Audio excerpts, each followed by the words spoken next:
నమస్తే. ఈరోజు మన స్టూడియోలో ప్రముఖ తంత్ర జ్యోతిష్యులు, జ్యోతిషరత్న, జ్యోతిష సామ్రాట్ చింతా రుక్మాన్ గదరావు గారు మనతో ఉన్నారు. గురుగారితో మాట్లాడేద్దాం. నమస్కారం గురుగారు. మాతృదేవోభవ, పితృదేవోభవ, ఆచార్య దేవోభవ. ఓం నమో మాందేశ్వరాయ నమః. గురుగారు, ఆగస్టు మాసం, అందులోనూ విశేషంగా శ్రావణ మాసం, వృశ్చిక రాశి వారి పరిస్థితి ఓవరాల్గా ఈ నెలంతా ఎలా ఉండబోతుంది? ఎలాంటి పరిస్థితులు ఎదురే అవకాశం కనిపిస్తుంది? ఎలాంటి జాగ్రత్తలు ఓవరాల్గా తీసుకుంటే బాగుంటుంది అంటారు? వృశ్చిక రాశి వాళ్ళకి ఈ ఆగస్టు మాసము మనం చెప్పుకునే ముందు ఈ రాశి వాళ్ళ గురించి కొన్ని ప్రత్యేకమైన విషయాలు మాట్లాడుకున్న తర్వాత మనం మాస ఫలితాలకు వెళ్దాము. వృశ్చిక రాశి వాళ్ళు వీళ్ళు అతివేగానికి, వేగవంతమైన నిర్ణయాలు తీసుకోవడానికి, విపరీతమైన మొండితనానికి, సొంత నిర్ణయాలు ఎక్కువ చేయడానికి వీళ్ళు చాలా ఎక్కువగా చేస్తుంటారు. చాలా చురుకైన రాశిని చెప్పచ్చు. ఎందుకంటే రాశ్యాధిపతి కుజుడు వృశ్చికం అంటేనే ఒక హైపర్ యాక్టివ్ రాశి. కానీ వీళ్ళ ఎఫర్ట్ వల్ల వీళ్ళకు ఫలితం లేదని తెలిసినా కానీ ఎఫర్ట్ పెడతారు. అలా పెట్టి తక్కువ ఫలితంతో తృప్తి పడాల్సి వస్తుంది. ఎందుకంటే మామూలుగా వృశ్చిక రాశి వాళ్ళను ముందు పెట్టుకుని ఏ పని చేస్తే జరిగిపోతుంది. కానీ వీళ్ళకి ఆదాయం తక్కువ ఉంటుంది. అంటే నాయకుడిగా పెట్టుకోవడము, నా బాధ్యతలు అప్పగించడము చేస్తే చక్కగా చేసి ఇచ్చేస్తారు. మనకు చెడ్డ పేరు రాకూడదు, మనం నష్టపోయినా పర్వాలేదు, మన డబ్బులు కొంత ఖర్చు అయినా పర్లేదు, వాళ్ళకు అప్పగించిన దాంట్లో వీళ్ళు కొంత సొంత డబ్బు కూడా వేసి చేసి ఇచ్చేస్తారు. అంటే వీళ్ళ మీద లోటు రానికోకుండా చూసుకునే దాంట్లో వీళ్ళు నష్టపోతారు. చాలా సందర్భాల్లో చాలామంది కూడా ఆలోచించుకుని అతనికి అప్పచెప్పేద్దాము, కొంచెం హెచ్చు తగిలేదు అతన్ని సర్దుకొని చేస్తాడు మనకు అని తెలివిగా ఒక ఊర్లో ఒక వ్యక్తిని పెడతాం. ఆయన వృశ్చిక రాశి అని అంటాడు.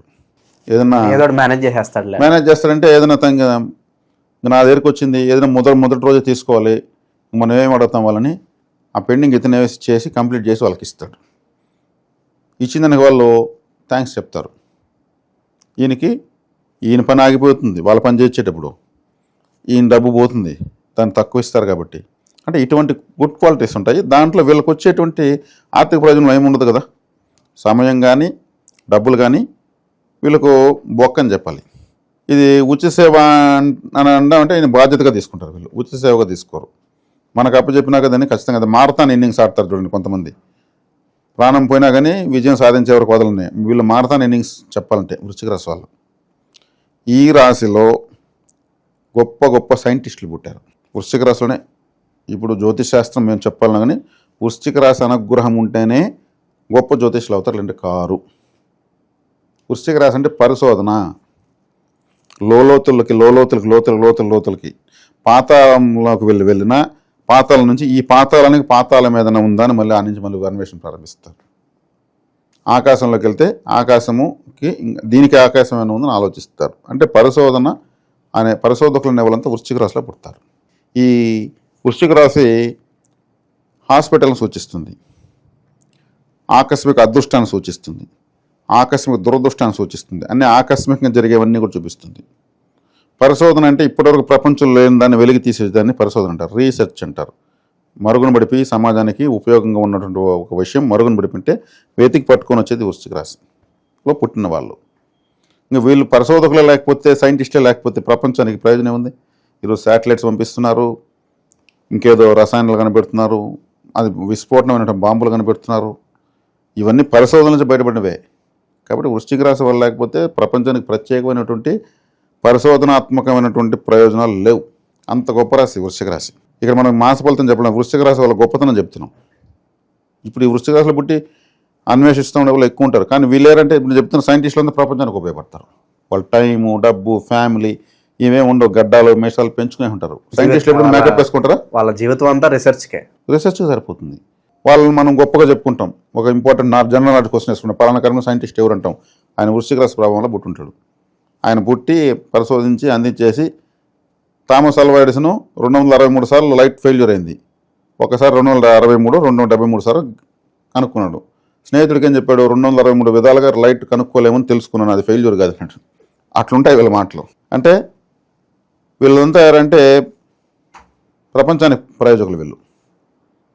ఇంక మళ్ళీ వాళ్ళు చేసింది ఇంకెవడు చేయలేడు, వాళ్ళే చేయాలంతే. వాళ్ళు పుట్టాలి అందుకనేసి. ఇది లోతైన రాశి అని చెప్పచ్చు. కాబట్టి ఈ రాశి యొక్క గొప్పతనం ఇంకా చెప్తే ఎంతో టన్నులుగా ఉంటుంది. ఈ ఆగస్టు మాసం వీళ్ళకి అద్భుతమైన మాసం. రాశ్యాధిపతి లాభంలో ఉన్నాడు. ఈ మధ్యకాలంలో కుజుడు 8, 9 స్థానాల్లో నీచబడుతూ వక్రిస్తూ చాలా అన్కంఫర్ట్గా ఫీల్ అయినారు వీళ్ళు. లాభంలోకి వచ్చాడు, లాభస్థానంలోకి వచ్చాడు కాబట్టి విశేషంగా యోగిస్తాడు. ద్వితీయ స్థానాన్ని చూస్తాడు. ముందుగా జరగబోయే శుభం ఏంటంటారు వీళ్ళకి? అంతా బాగుంది కాబట్టి. 4 రాహు ఉన్నాడు. 4 రాహు ఉంటే వీళ్ళు ఉన్న స్థానం నుంచి ఇంకో స్థానానికి వెళ్ళిపోతారు. ట్రావెల్ చేస్తే బాగా కలిసి వస్తుంది. స్థాన మార్పు, ఇంకొక ఇల్లు కొనుక్కోవడానికి, ఇంకొక ఇల్లు మారడానికి, ప్రమోషన్లు, కొత్త ఉద్యోగ అవకాశాలు, ట్రిప్స్కి వెళ్ళొచ్చు. ట్రిప్స్ వెళ్ళొచ్చు. గృహస్థానంలో రాహు కాబట్టి వీళ్ళకు పిల్లలు పుట్టేదానికి అవకాశము, లేట్గా పిల్లలకు వెళ్ళలేదు టైం అవుతుంది అనుకున్నంత ప్రెగ్నెన్సీ కన్ఫామ్ కావడము, మిస్క్యారీ అవుతున్న వాళ్ళకందరికీ ప్రెగ్నెన్సీ కన్ఫామ్ కావడము. లాభంలో కుజుడు వచ్చాడు కాబట్టి ఆయన రక్తానికి అధిపతి కాబట్టి విశేషమైన లాభాలు ఇచ్చేస్తాడు. లగ్జరీ ఎక్కువ ఉంటుందంటారా? లగ్జరీ కన్నా వీళ్ళకి చెప్పాలంటే ఈ మధ్యకాలంలో కుజుడు ముందుకు వెనుక ఊగిసలాడి కన్ఫ్యూజ్ చేశాడు కాబట్టి వీళ్ళకు మెచ్యూరిటీతో కూడుకున్నటువంటి పరిపక్వతతో కూడా ఖర్చులు పెడతారు. ఎంతవరకు అవసరం అంతవరకు పెడతారు. ఎందుకు అనవసరం ఎక్కడ ఏది అవసరం ఎక్కడ పెట్టాలి ఆ పరిపక్వత వచ్చేసింది, మెచ్యూరిటీ లెవెల్స్ వచ్చినాయి. లగ్జరీ అంటే పరిమితి దాటి సంతోషపడమే లగ్జరీ. సంతోషపడడం, అపరిమితంగా సంతోషపడడం. అక్కడ అపరిమితం ఏం లేదు. వీళ్ళు 7 వరకు కావాలి 6 వరకు మాస్టర్ లాగా ఉంటారనమాట. కాబట్టి కుజుల లాభంలో ఉన్నాడు. ఇంకా వీళ్ళకు కలిసి వచ్చే గ్రహం రాహు 4లో ఉన్నాడు. 4లో రాహు ఉంటే ఎవరు కానీ కలిసేదని చెప్తారు గోచారంలో. 4లో రాహు నేను కలిసి వస్తుందని చెప్తాను. ఆయన ఏంటంటే మల్టిపుల్ ప్లానెట్ 4th ఉంది. ఇంకొక ఇల్లు మారడానికి, ఇంకొక ఇల్లు కొనడానికి, ఇంకొక ఫ్లాట్ కొనేదానికి, ఇంకొక ఉద్యోగం మారేదానికి, ఇంకొక ఊరు మారేదానికి ఈ చేంజెస్ చూపిస్తాడు. అది శుభ ఫలితం. అది సో చేతిలో జాబ్ ఆఫర్ ఉండి ఇంకొక జాబ్కి వెళ్ళాలా వద్దు అనుకున్న వాళ్ళు వెంటనే మారిపోవచ్చు అంటారు. బ్రహ్మాండంగా మారచ్చు. మార్పు ఆటోమేటిక్ వస్తుంది. ఇప్పుడు ఒకే కంపెనీలో కూడా వాళ్ళు కంపెనీ ఇంకొక ఊరికి పంపించడము, ప్రమోషన్ ఇచ్చి ఇంకొక ఇన్ఛార్జ్ చేయడము, శాలరీ పెంచడము, ఇవన్నీ కూడా జరుగుతాయి. కాబట్టి బాగుంది. వృశ్చిక రాశి వాళ్ళకి మనం లోటుపాటు చెప్పేది రాశ్యాధిపతి బలంగా ఉన్నప్పుడు మనం ఇంక వేరే గ్రహాలు ఏదైనా వ్యతిరేకంగా ఉంటే కూడా చెప్పుకోవడానికి వ్యతిరేకతలే. మాకంటూ ప్రత్యేక గుర్తింపు, సమాజంలో పేరు ప్రఖ్యాత రావాలి అంటే స్పెషల్గా సినిమా వాళ్ళకి, రాజకీయ రంగంలో ఉన్న వాళ్ళకి ఎలా ఉండిపోతుంది? సినీ రాజకీయ ప్రముఖులకు తీసుకుంటే బాగానే ఉంటుందండి. ఎందుకంటే కుజుడు పోరాటాలకు అధిపతి కాబట్టి రాజకీయంలో ఎప్పుడు పోరాటాలు ఉంటాయి. కుజుడు లాభంలో ఉన్నాడు, బాగానే గుర్తింపు వస్తుంది. ఇంకా సినిమా రంగం తీసుకుంటే రాహు 4 ఇంట్లో ఉన్నాడు. ఆ సినిమా రంగం ఎప్పుడు మార్పులు చెందుతూ ఉండేది, నిరంతరం మార్పులు చెందే రంగం. స్థిరంగా సినిమా రంగం ఉంటే ఎట్లుంటుంది? మార్పులు చెందాల్సిందే. కొత్త సినిమా చూస్తా కావాలనే కొత్తదనమే కోరుతూ ఉంటారు. ఒక పాట మళ్ళీ వెళ్తూ చూస్తున్నా, ఒక హీరో పలు రకాల సబ్జెక్టుల్లో, పలు రకాల వేషాల్లో కొత్తదనం చూపిస్తున్నాడు. అటువంటి తత్వాన్ని ఇచ్చేది రాహు 4లో ఉన్నాడు, కుంభరాశిలో ఉన్నాడు, మూల త్రికోణంలో ఉన్నాడు. కాబట్టి రాహు ఆ కొత్తదనాన్ని ఇస్తాడు. రాజకీయ నాయకులకు, సినీ కళా ప్రముఖులకు, వివిధ రంగాల్లో ఉన్న వాళ్ళకు, మల్టిపుల్ టాలెంటెడ్, మల్టిపుల్ బిజినెసెస్ అన్ని వృత్తుల్లో ఉన్న వాళ్ళకు కూడా రాహు ఈ వృశ్చిక రాశిలో వాళ్ళకు శుభంగా పరిగణిస్తాడు.